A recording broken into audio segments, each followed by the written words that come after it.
December 25, 2020, panahon ng pandemya COVID-19. Malayo sa nakagisna na Kapaskuhan, tahimik ang kalsada, winasak ng pandemya ang kasiyahan na nagdulot ng katahimikan. Noon ang kalsada ay puno ng mga kabataan, suot-suot ang kanilang mga bagong damit at sapatos. Kasabay ang kanilang mga magulang na dala-dala ang mga regalo at pasalubong na pagkain. Hindi mo inaasahan darating ang panahon na ganito. Kanya-kanyang paraan ng pagdiriwang ng Pasko. Ang dating salo-salo at pag-uwi sa ating mga kapamilya ay napalitan na lamang ng teknolohiya na kahit hindi natin sila makapiling, ay salamat na rin sa social media.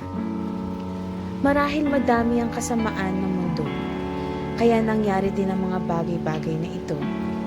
Ating ipanalangin sa Diyos na bigyan tayo ng bagong taon at bigyan tayo ng bagong simula, at sa mga darating pang taon, naway maging aral sa atin lahat na palagahan ang isa't isa. Magtulungan tayo at magkaisa laban sa COVID-19. Umaasa din ako sa kakaibang 2021. Tama na ang mga nasaksihan nating iba't ibang uri ng trahedya itong taong 2020.